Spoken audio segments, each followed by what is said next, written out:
and welcome to our online attendees also.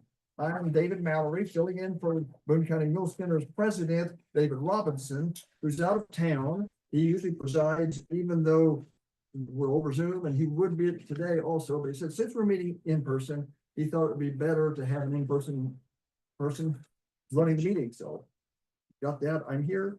First, I want to give a shout out to our tech crew way down in Ashland, Missouri. Dave Taylor is our regular guy, keeps everything going in our Zoom meetings and in our in-person meetings. Sarah Catlin is filling in. Yay, thanks, yeah, keeping this connected at this end. So appreciate y'all, everything you do behind the scenes. Want to ask first, do we have members of the press here? Sure. Would you introduce yourself to us? What who you're representing? I'm Max Quinn. I'm on the city county government team at the Missourian. Thank you. Welcome. Thank you. Oh, you're glad to have journalists and press with us. Well, it's nice to get a good response when I say I'm a journalist. Yeah, I know, we like it. And then do we have, besides our speaker, do we have any elected officials in attendance or online? Yet today. All right, well, we'll be introducing our speaker here in a minute. I've got one other quick announcement I want to make up front in case you don't stick around later. They're gone. Oh, well, we have. Oh, Barbara right Buffalo here. T-shirts. Okay. They're out of. No, they're over here. Yeah, they got moved again. Okay, they keep moving around. We're all out of our Buffalo for Mayor yard signs, but they have some T-shirts yet. And here's one I'll be wearing. So if you want to be a walking billboard for the next 2 or 3 days for her, we have some T-shirts, so feel free to take one. And if you'll wear it, take it. She appreciates that. So with that, I'm going to turn it over to Alice Turner. No, she's not here. Okay, I'll do it myself. I was told that Alice would be doing the introduction of our guest She speaker. told me she wouldn't be here. Oh, yeah. Oh. Well, Alice didn't You were tell me right. she would do it. It was the other vice president who said, yeah, Alice would return to Alice. Uh-oh, there it went. Maybe Oh, did it Kathy, could it go to sleep? Kathy Oh, online. it came back. Okay. I'm just touching this. I can speak or stumble, but electronic stuff I have trouble with. Okay, our speaker today is Mr. Kip Kendrick, who's the presiding commissioner for Boone County. Did I get that title right? That's correct. Do we call you honorable? Yeah. I don't, it starts off with Kip, and I'm like, That's right. wait, I don't get he was born and raised in rural northeast Missouri, came to Boone County 20 years ago for its educational and economic opportunities, and like so many others, it became home.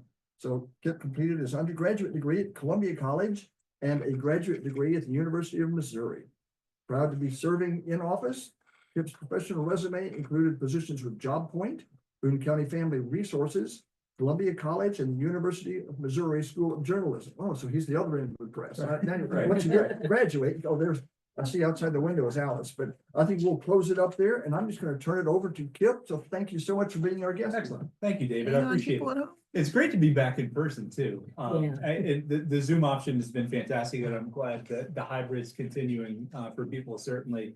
But it's great to see people in person again. This is fantastic. I want to kind of walk through just kind of what we are experiencing and anticipating in these uncertain times at Boone County government, kind of then back out a little bit broader picture, Boone County as a whole, kind of what we're anticipating, kind of what experiencing, and then kind of get back into Boone County government, just county updates in general, and talk about just county projects that are ongoing. And happy to take questions along the way or talk about those at the end as well. I've got a full list, so I'll certainly be able to fill up the time. I think I am just as bewildered and as everybody else sitting here and around the country, around the globe right now.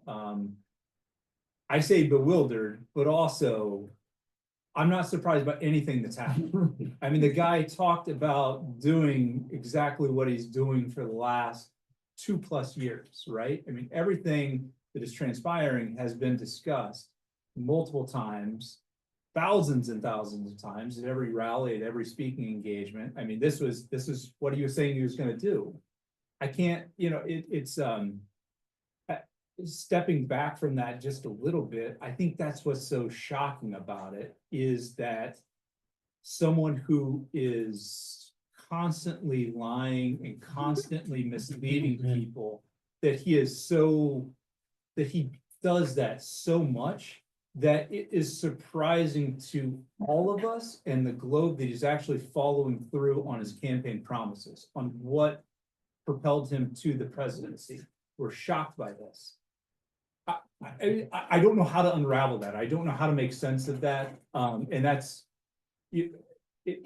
that's, I think, unprecedented on its own, right? That a person running for president, ultimately elected to the office on these campaign promises, now following through on these campaign promises, and we're all just like, whoa, what's going on? But that being said, it is still bewildering to us, like just seeing how it's unraveling, kind of how it's playing out and how disruptive it is. In Boone County government, I'll just kind of zoom in on Boone County government for just a little bit. Boone County government, roughly, we have, when you kind of back out of, ARPA projects that are out there, we have roughly 9 million in federal funds, direct federal funds this year as part of our ongoing operating budget. Only about 1.5 to 2 million will be what we anticipate being ongoing into the future. And so kind of that larger pool.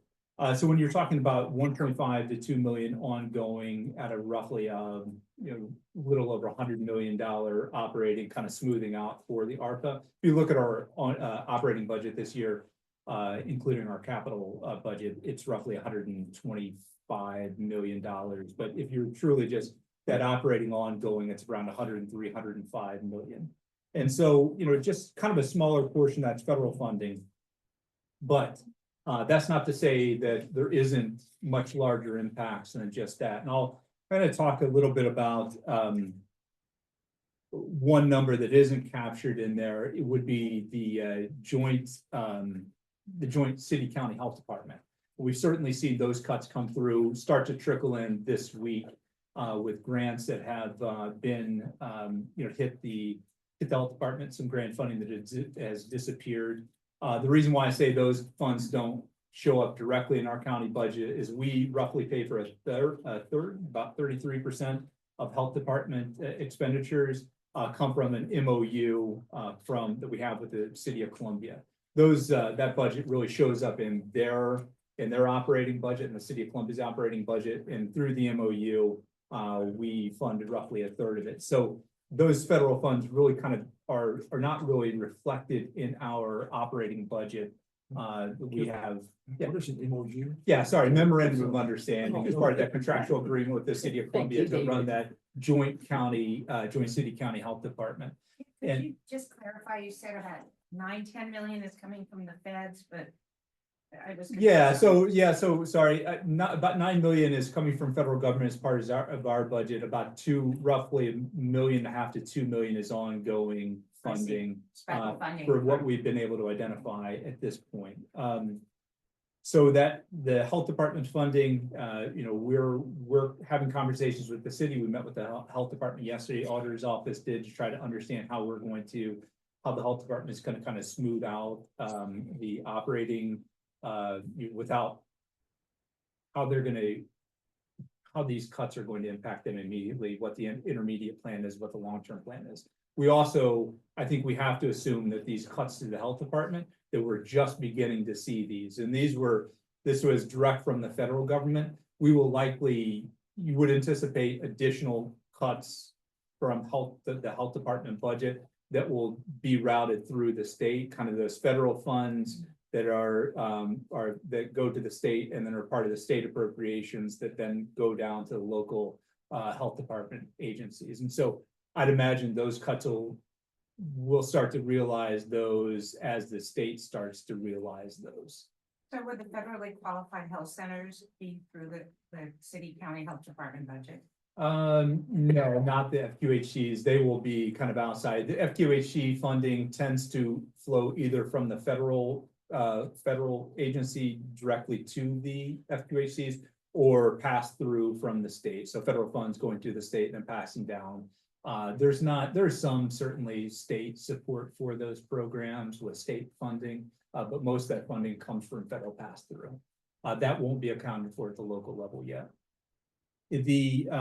Was something that literally minutes before I came over here, we received word from the State Department of Public Safety that the FEMA grants, that many counties receive across many, not just counties, but schools and other entities, cities receive, have now been frozen as well. So the federal, the FEMA grants are frozen.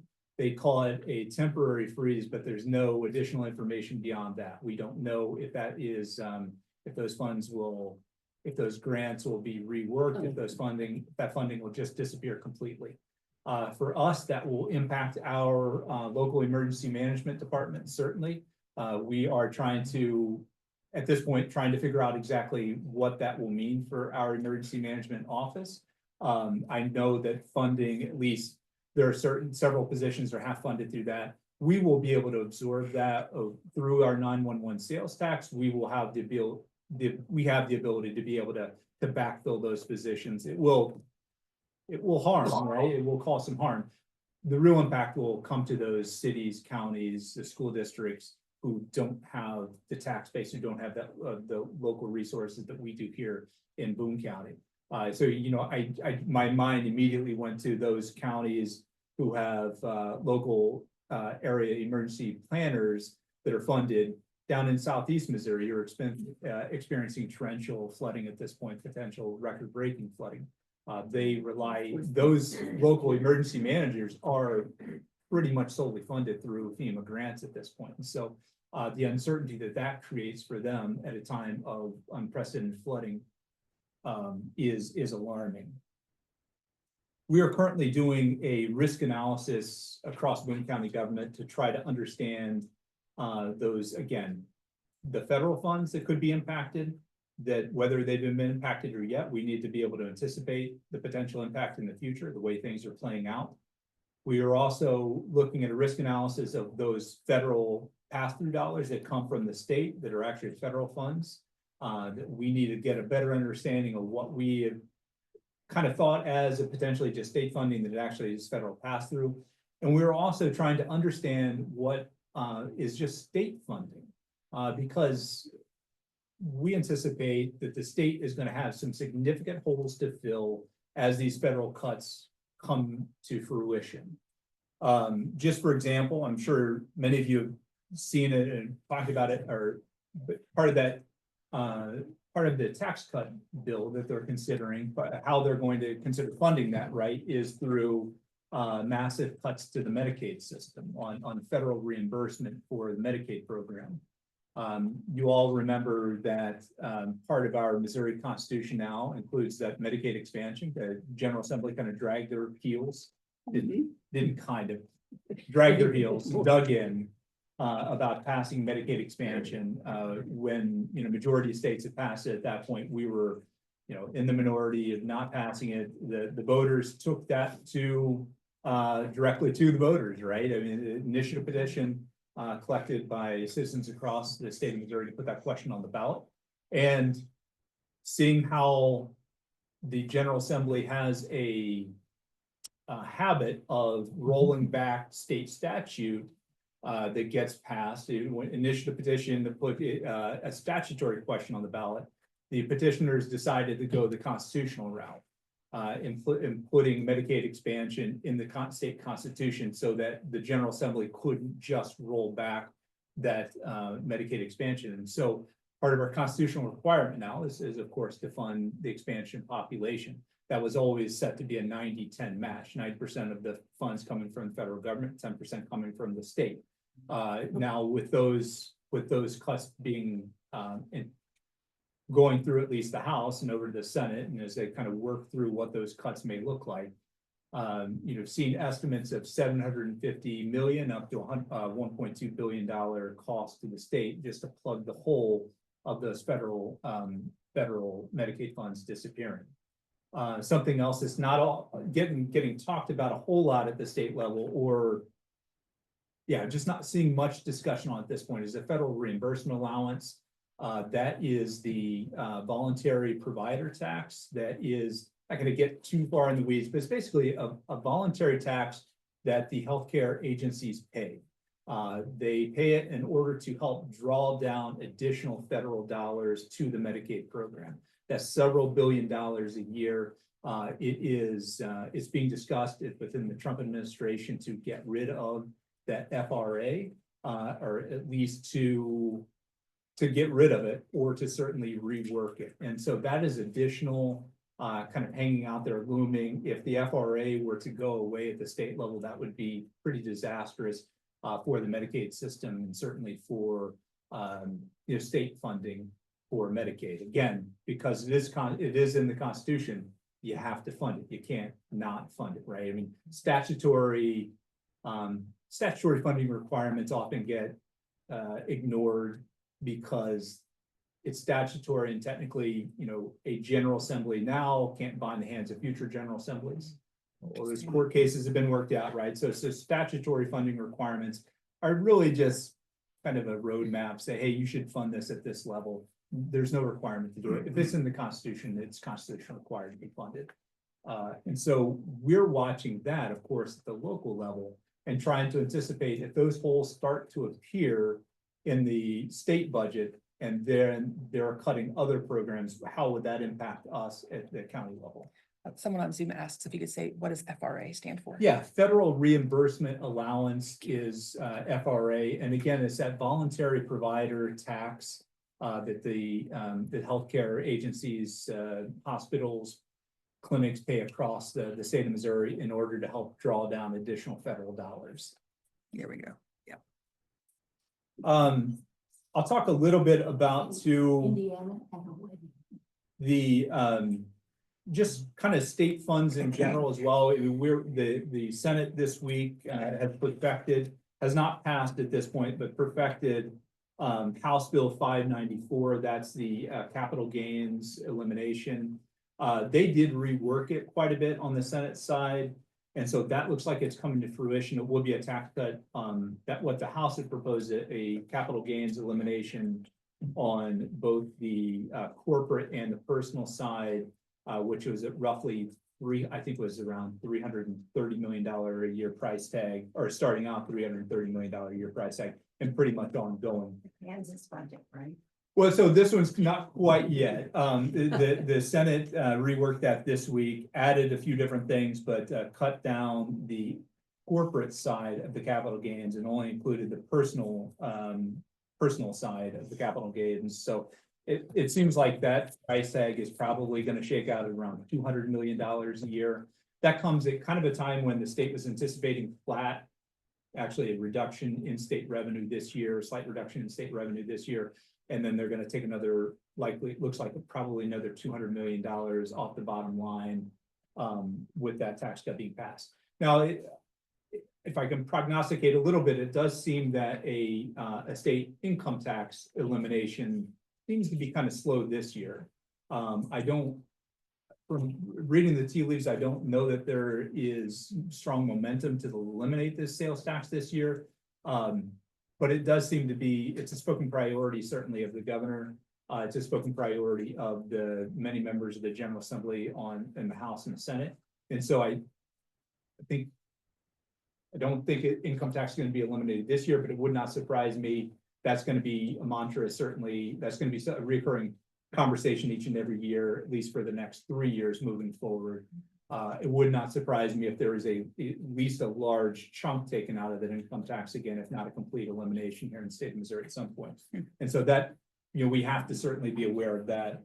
Local support, we're certainly anticipating and watching our assessor's offices, especially kind of changes to the property tax side of things, the assessment evaluation.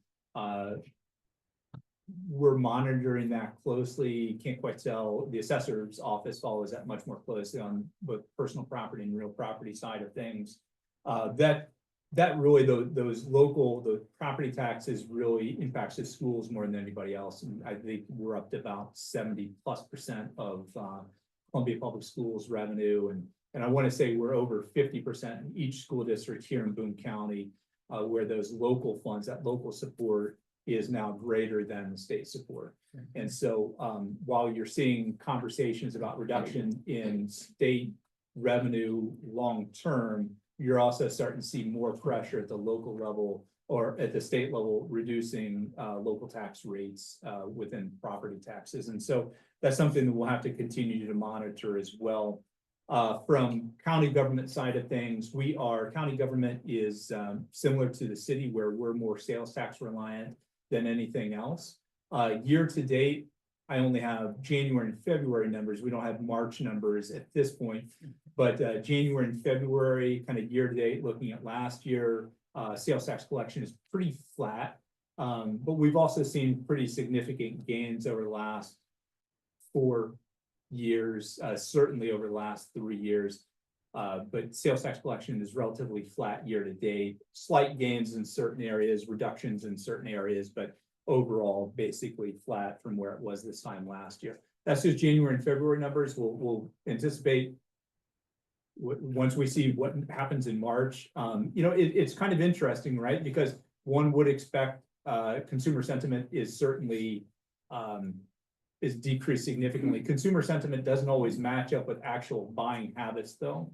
And if we see inflation kind of take off again, which the Federal Reserve, I saw Jerome Powell said earlier today, said that the Federal Reserve is now anticipating inflation to take back off and also for it to be kind of a longer term inflation due to the tariffs.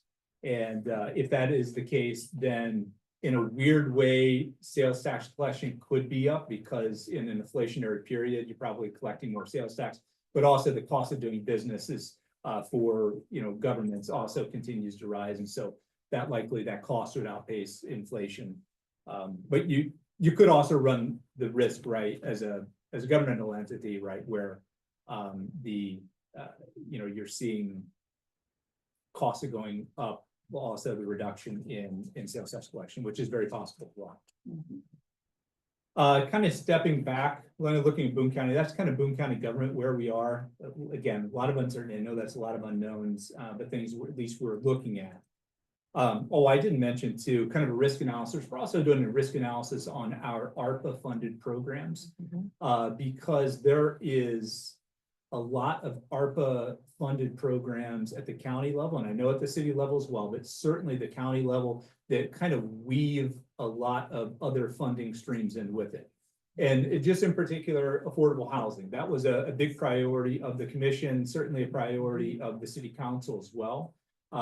Within, just doing some quick numbers, we funded roughly 182 housing units, the construction of 182 housing units through ARPA funds. But again, that's a blended stream. Those are all blended streams of funding, right? There's a lot of federal funds that these agencies anticipate getting, a lot of private philanthropy that they're raising, other grant opportunities that they have been pursuing and have received.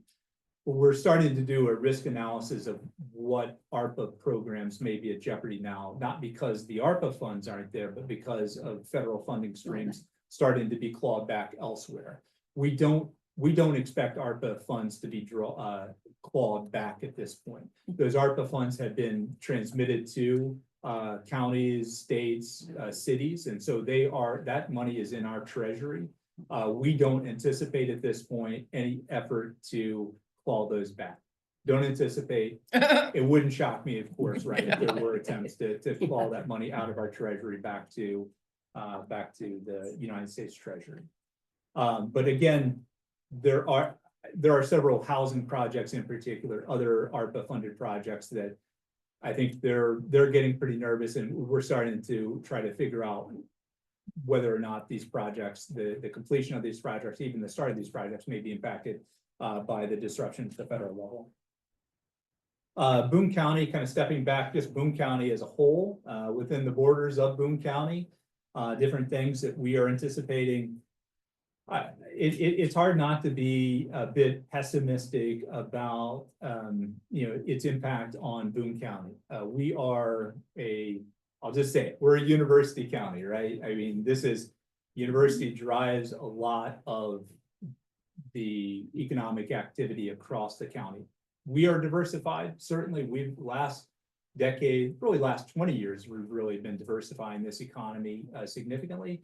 And definitely over the last 10 years, we have, different sectors that have popped up that kind of will help insulate us from an economic recession. Higher education has always kind of been that, in certain ways, higher education has always been somewhat immune to a recession, as well as healthcare.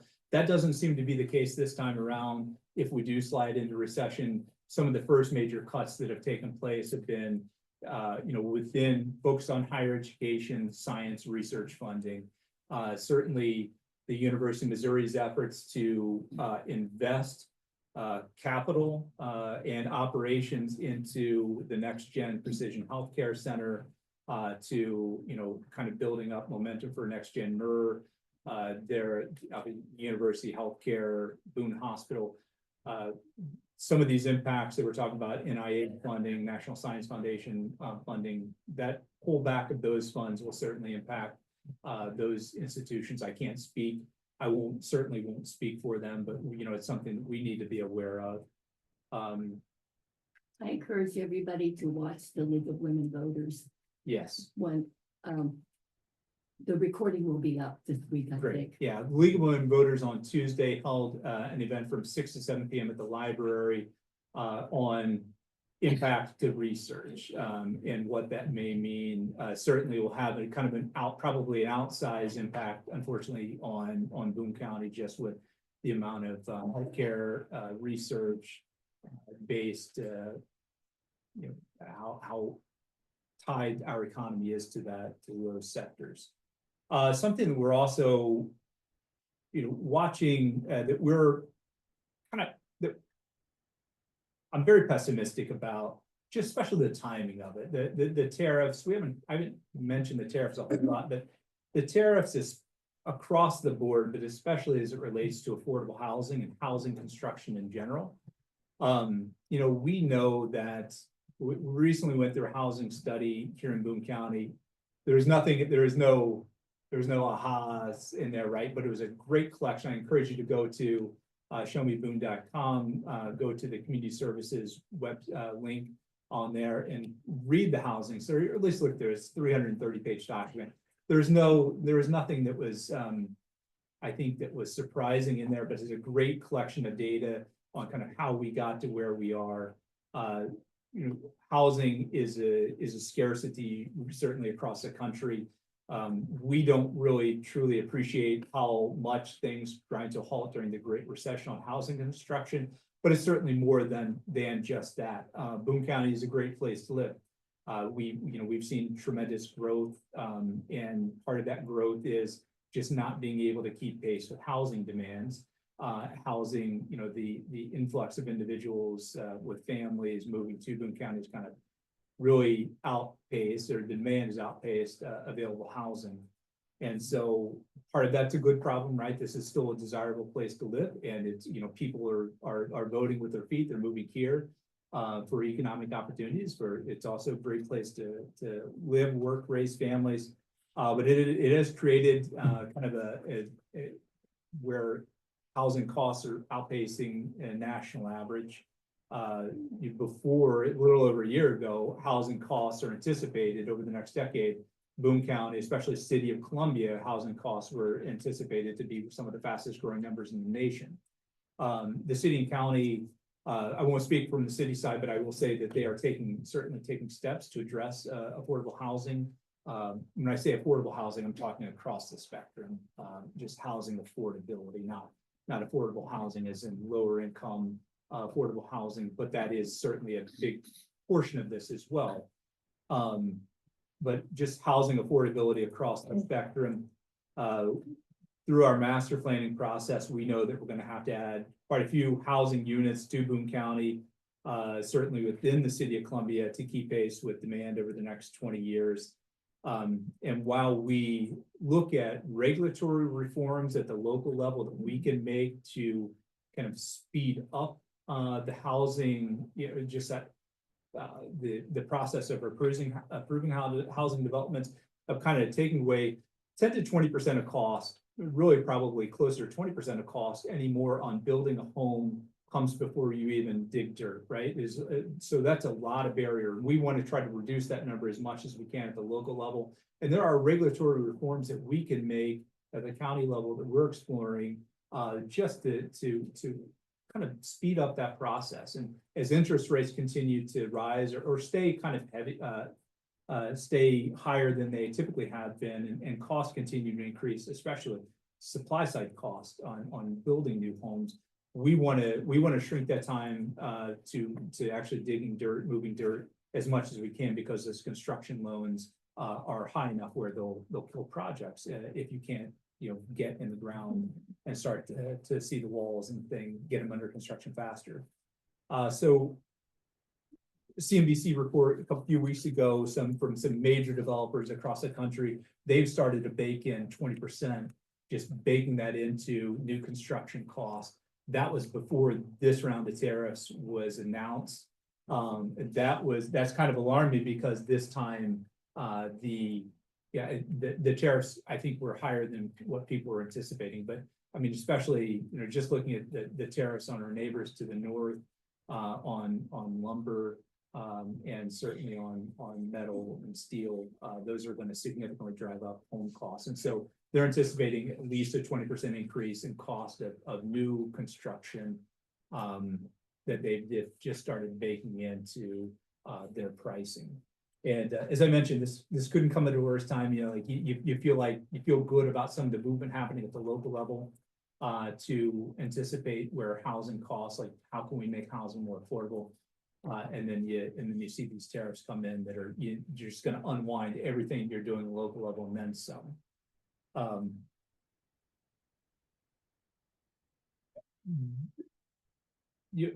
This kind of impacts Boone County government, but certainly at Boone County, there was a solar company that was looking at doing a major solar project here in Boone County.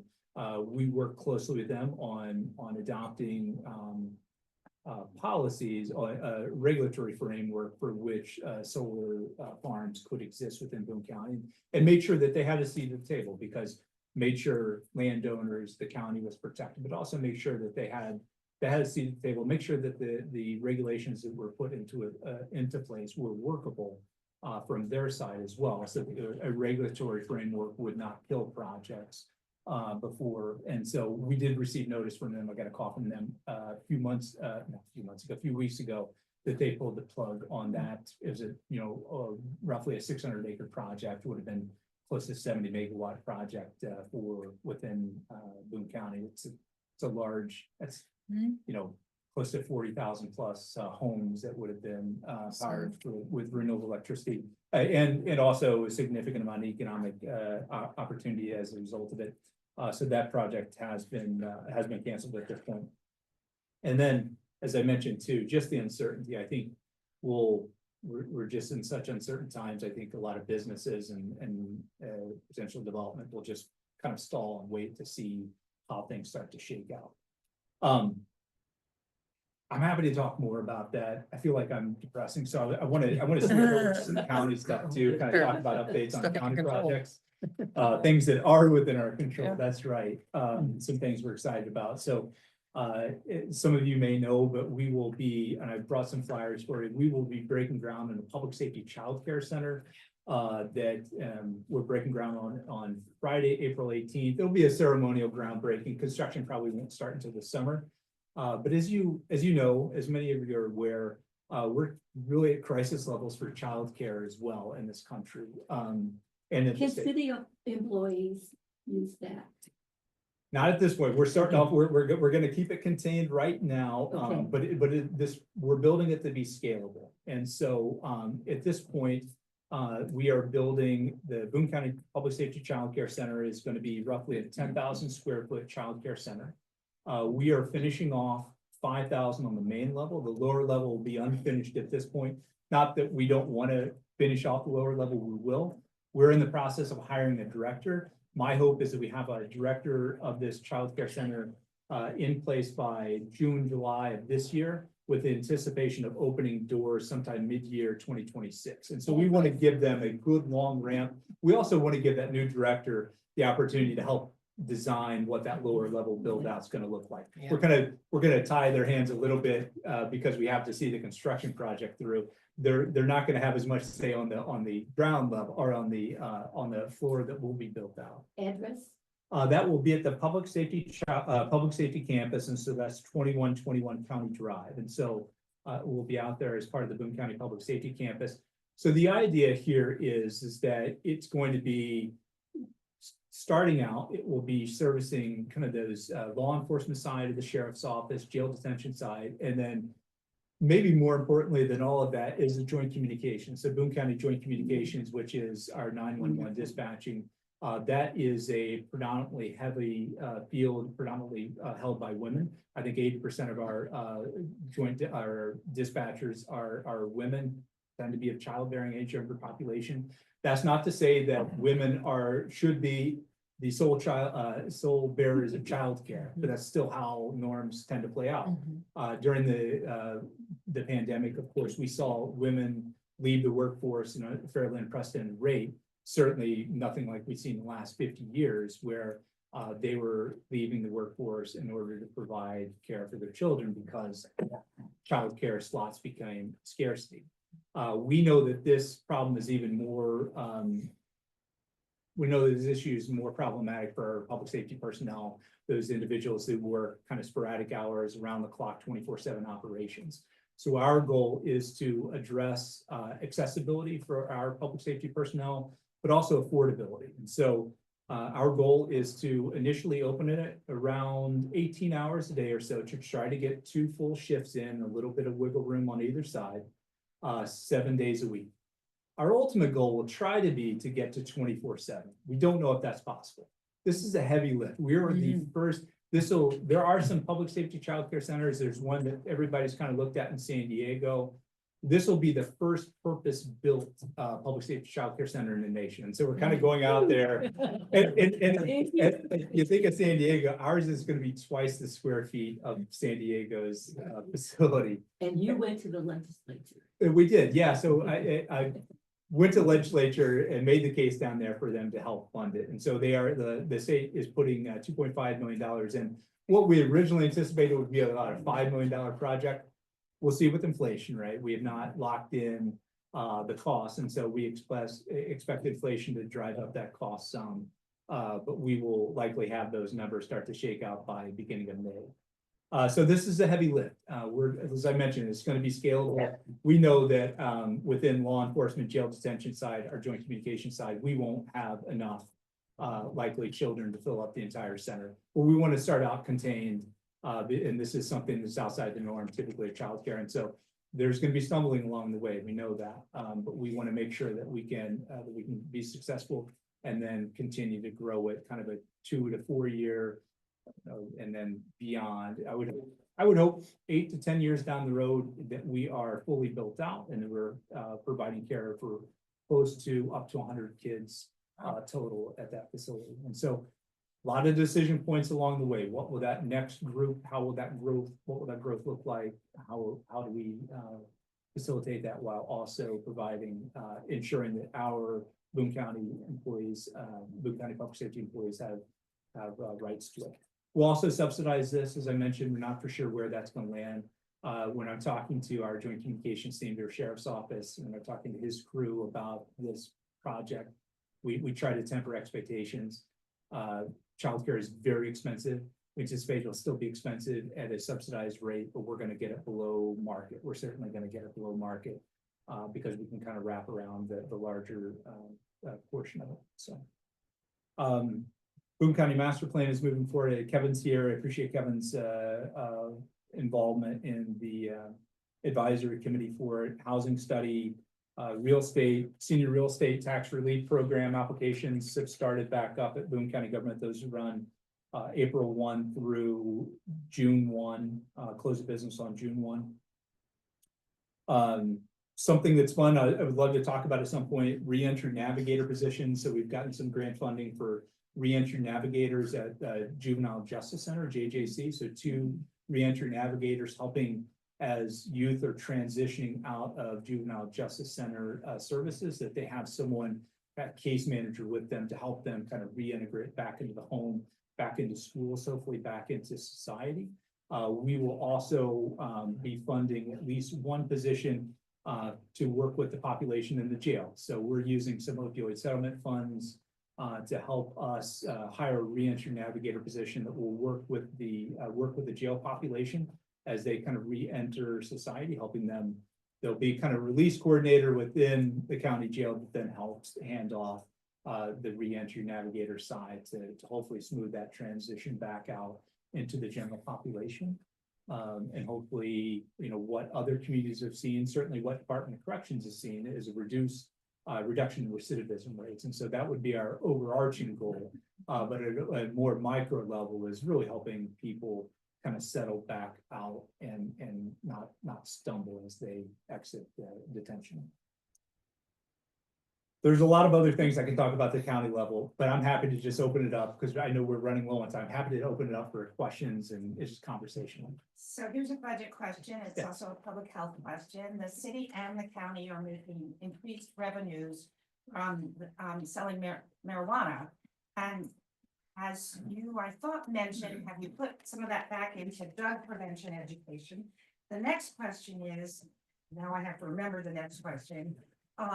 Yeah, and then the state is taking in a lot from that too. I'm trying to remember the other part of my question as you relate. Oh, would the county go in with the city? The city has said that sales taxes are already down before this recent tariff thing. And they're thinking of doing some increased taxes that have to go to the voters. One of the things I suggested is an increase in our lowest in the country tobacco excise tax and increasing that a little. It's still 18 cents. I believe it's like $7 in New York on a pack of cigarettes. Yeah. Would the city consider going in with the county and making that a city county vote? So on a yeah. The question, Chris. Okay, so there were questions on marijuana sales tax collection and also tobacco tax. So the marijuana sales tax collection. The county's still in a holding pattern for this because of some legislation, both in Eastern District, Western District. The Eastern District, I believe, has been remanded to the, to be wrong. One of the districts has been remanded now to the Supreme Court. I imagine they're going to kind of hold tight until that other case works its way up and likely deal with that as Supreme Court, whether or not that tax can be stackable. And so from a county standpoint, I know I'm going to get the number wrong, but I think it was roughly around $80,000 to $100,000 last year in sales tax that was collected from the one dispensary in unincorporated Boone. Now, if that tax is deemed to be backable, which is the way Department of Revenue had interpreted. What does that mean? Stackable. So within the city, would that county city tax be stacked? So the 3% city tax and 3% county tax stack. And so there vast majority of the dispensaries within the city of Columbia. Right. And so their portion of it is likely, I haven't seen their numbers, but I imagine their collection is probably around $1 million to 1.2 million. Just gauging off of where our numbers are. In a year that was collected this last fiscal year for them. And so just in that county portion is 120,000 from our end. If that tax is stackable, and then we would have access to that larger pool, we would have a better understanding of what we're going to do with those funds. We have segregated that city collected portion in county revenue at this point, because we anticipate having to pay that back to the Department of Revenue, which then figure out a way to disperse that back out to taxpayers. Not sure how that works, but we're anticipating having to pay that back. So we've segregated those funds on an accounting side. So I don't know exactly, we're still up in the air on what we're going to do. We anticipate that Supreme Court decision, probably Supreme Court case and decision sometime this calendar year. So it gives us an understanding heading into calendar year, fiscal year 26. From a tobacco tax standpoint, was having this conversation the other day. I believe that that the General Assembly would have to provide a city county the express permission to seek that increase at a local level. And I don't even know if that's possible. I believe that tobacco tax is just a state tax at this point. And so I don't even know if a state could give local governments the ability to implement their own, So or at that's- least put that question before the voters. So that's for the city too, not just the county. That, it's my understanding that's correct. I don't believe that there are any, I could be wrong, but I don't believe that there are any city sales tax on just tobacco outside of what would just be collected through general sales. But there is a bill about, the state has a bill Okay. about tobacco and having local rules about it. that they don't- Preemption might have. Yeah, preemption I know there's a more preemption bill out there. Yes, likely. right. There always Yeah, is. yeah. So there is a bill out there limiting local county, city governments from implementing a smoking ban within establishments. Mhm. And so. But it's not just that, it's like the age of Oh, who the can buy tobacco. Yeah. They It's- want to make it so that Yeah. young people can buy tobacco. Those bills kind of pop up each and every year. Certainly on the House side, I haven't, there could be some Senate companions too. I don't think that's gonna pass. There's Good. nothing I'm seeing movement wise on that this You year. know, the scholars let us know about it Sure. because of Yeah, yeah. preemption. Yeah, absolutely. Is it okay if I go ahead and insert a couple of questions Please. from the chat? Yeah. So it's kind of a two-parter. First part is, I was wondering what your thoughts are on working with Columbia Mayor Barbara Buffalo and how you see the city and county working together the next 3 years, / what role the mayor will play, given federal uncertainty. Yes.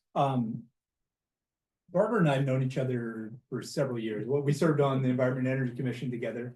I think that's really when we first started working together I think I came on in 05, maybe late 04.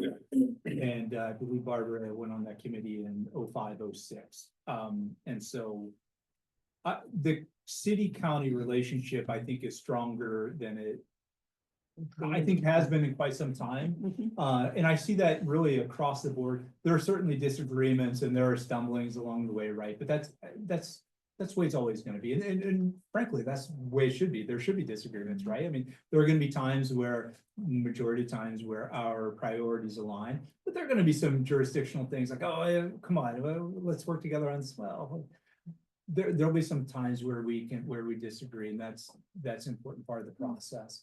But the working relationship between city and county has never been better, and it really starts with the top. I mean, that's certainly the direction that the mayor sets, Barbara has set within city. Certainly DeCarlin and I's working relationship with commission is strong, and that we kind of instilled that throughout departments as well. And that's usually where those issues start to arise, like on a utility issue or, planning issue, or, trying to figure out where boundaries are on certain things.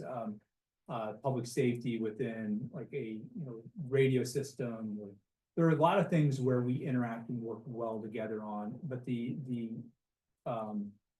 spirit of cooperation, I don't think has ever been better, and it's intentional, something you always constantly have to work on. Improving just lines of communication. That's where things tend to fall apart, is when communication drops off. And so we have, monthly meetings with the city manager and the mayor. I have monthly meetings with the mayor. And we had the city county joint housing study. And so we're just trying to force these collaborative points within the departments across the city and county. And we'll just have to be very intentional about that as we move forward. It's critical that we work together. Working in opposition or lack of communication, or certainly public fights. I remember fights spilling out in the Capitol between the city and county, and my colleagues come up to me like, "What the hell is going on?" And within the city and county, and those are embarrassing. You don't want to have to answer those. But also, like, if that's out there in the Capitol, it's a reflection more in the general public. The county is better with a strong city, right? The city of Columbia is the population center. We have to work well with all our municipal partners across Boone County, and I think we do that well, and we'll have to continue to be decisive in setting that direction for our departments, that we're going to work together. You're going to work through this. If there's disagreement, figure out a path forward. That's the ultimate goal. So, and then the second was, this is kind of about campaign finance. It looks like What's stopping someone else from trying to raise an obscene amount of money to unseat you or another elected Boone County Dem like we've seen in Buffalo's race? Then this is more of a statement than a question. We need to be ready before all the money starts flooding in so we can be prepared the next time. It will take all active Dems in the county to push back. Yeah, I think we're, yeah. I think we're trying, I think we're starting to truly realize how Citizens United, how impactful that is. And you've got, I'll just be kind of frank from what I see at the federal level. I think the insertion of Elon Musk and him just blatantly, like, I mean, it's not only just, $250 million to a single candidate, and then the access that has provided him within the White House on making unprecedented decisions about the functioning of the federal government, but also just the absolute silence of a lot of Republican elected officials in DC who, in Congress, the power of the purse is the most important thing. Within the General Assembly, we always took pride in that. The power of the purse, and I always loved those friction points between the majority party in Missouri, within the majority party, or within the executive branch, right? Same party, but that friction point of power of the purse is ours. Don't mess with that. And that's critical. That's the number one function of any Congress is, in my opinion, the biggest priority is setting the budget, which then sets the priorities for the departments, and ultimately, to a certain extent, kind of sets priorities for executive in a lot of ways. And so that power of the purse is critical. You've seen them just go absolutely silent on what appears to be illegal or unlawful appropriation decisions that are being made by a private citizen to eliminate funding, eliminate programs, eliminate departments, and Congress has gone silent on it. People ask, like, what is that? It's like, I think there is that paranoia that a Musk will then play in the primaries, and he will. He will. I mean, he's certainly shown that, and I think the propensity of him to dump money into primaries, and a lot of these seats, a lot of these congressional seats across the country, probably certainly the vast majority of congressional seats in Congress they're safe seats in a general election, but they're not safe seats in a primary. And those challenges tend to come in a primary that would determine the outcome of the makeup of the House of Representatives, and a lot of times the U.S. Senate as well. And if he is ultimately weighing over everyone's head, if you step out of line against me, a private citizen making these decisions, then I'm going to throw millions of dollars in your race to unseat you. That's scary. And I think what it has done is really, it effectively has eliminated that pushback, at least public pushback against these cuts. I know that there are a lot of Republican elected officials in Congress who are very concerned with what's going on, especially in the House, because they're going to have to deal with it in 2 years or a year and a half at this point, right? Yes. I'm not going to go on that dark side of things, but yes, I mean, they'll have to deal with the electorate being upset. And so I'm sure that there are a lot of quiet conversation, a lot of consternation. What are you doing? Just like there was anytime there were conversation on rolling back Medicaid expansion. The Republican governors a lot would go then to DC and talk to the president, like, you can't do this under my watch, right? You're taking away healthcare from hundreds of thousands of my citizens. I will pay for this. Didn't necessarily feel comfortable speaking out against the cuts publicly because it wasn't necessarily part of the rhetoric, the red meat, but quietly we're going in because they knew what the outcome would be. Can I just follow up on that? What compounds the problem here, both locally and nationally, is that the watchdogs are either not present or they've been fired. I read that the Missouri Ethics Commission is understaffed. Is that right? Because so they can't weigh in, or they haven't weighed in on this dark money that perhaps is influencing our. Is understaffed, finally has a quorum again on the actual Ethics Commission. The Ethics Commission actually has a quorum. to function. Where they didn't have a quorum for some time, but also, I mean, Missouri campaign finance laws are pretty lax as well, and pretty, they create opportunities. I mean, you saw I mean, the watchdogs as in within the media, it's hard to sometimes unravel where money is coming from, how it's flowing, who's making decisions. It was in today's paper. Follow up. So That they is there anything at the were- county you can do? Like, I don't know what your powers are. Like, could you as a commission decide to set campaign finance limits on county races? We can't. So we're You can't control it. I didn't know. Yeah, we I'm can't obviously asking. control it. And so especially Boone County, we're a statutory county, and charter counties couldn't either. All that is determined at the state So level it by has the to come General from the Assembly. state. Yeah, all that Interesting. power comes from the state Okay. that would impact the municipal, state, county races. They set campaign finance for county or for any election taking place within the Missouri political subdivisions.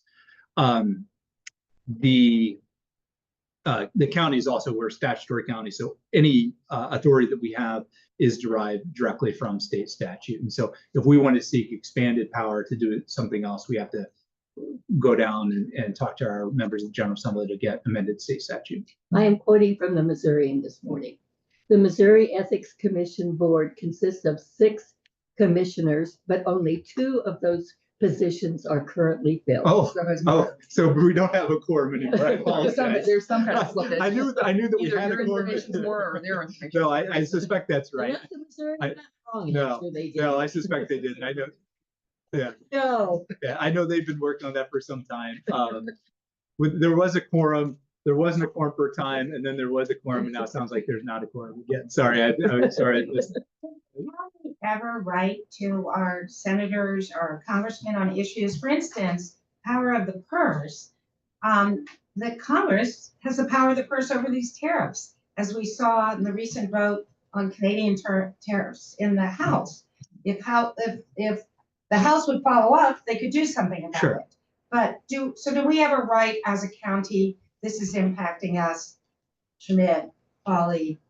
We do, and certainly as independently elected officials, I know people will sign on to those things. I've sent several letters as an independent elected official. Try not to speak on behalf of the commission unless we, bring it up for a vote and take it through commission. But speaking on USAID cuts and how that impacts Boone County farmers, just different things. I don't know. I don't think I have contacted federal elected officials on tariffs at this point, but we certainly will reach out to them on issues that are pertaining. We tend to interact more with the Missouri General Assembly, Right. since that's where, our authority is derived from. Right. Yeah. Yeah. And I just emailed with our local delegation earlier today on some things that we're watching. So we try to keep in regular contact with them. Great. Yeah. Well, interesting. I see in the comment, SDL and KC have individual contribution limits on municipal races. So those, the 2000, that was. Do you want me to click on the article and see what it says? Yeah, I'm just curious. Yeah, I mean, maybe municipal governments do It's have. calling on Yeah, I was gonna say, them to okay, limit yeah. campaign donations. That's bill, not AC. Okay, but it's already happening. But I had something from John. To mirror the policies in place in St. Louis and Kansas Oh. City. I wonder how they got that done. But they got it passed in Springfield, No, they're advocating for it. right? Sorry. Maybe municipal government, and maybe the city government does have the ability to do that. I don't. Yeah. Not your zoo, Yeah, not your right. circus, not your monkeys. All right, we're about out of time, so Yeah. I've got one final question. It'll be yes, no, so it shouldn't take a lot. The question might take a minute.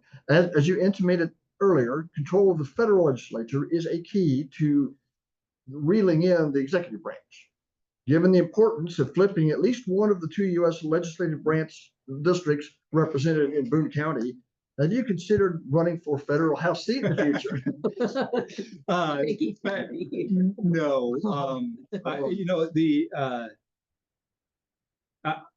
it's We do have regular contact with Congressman Alford and now Congressman Onder on issues. I've certainly worked with their staff inside the Capitol, their team with inside the Capitol, having known several of them within the Missouri General Assembly.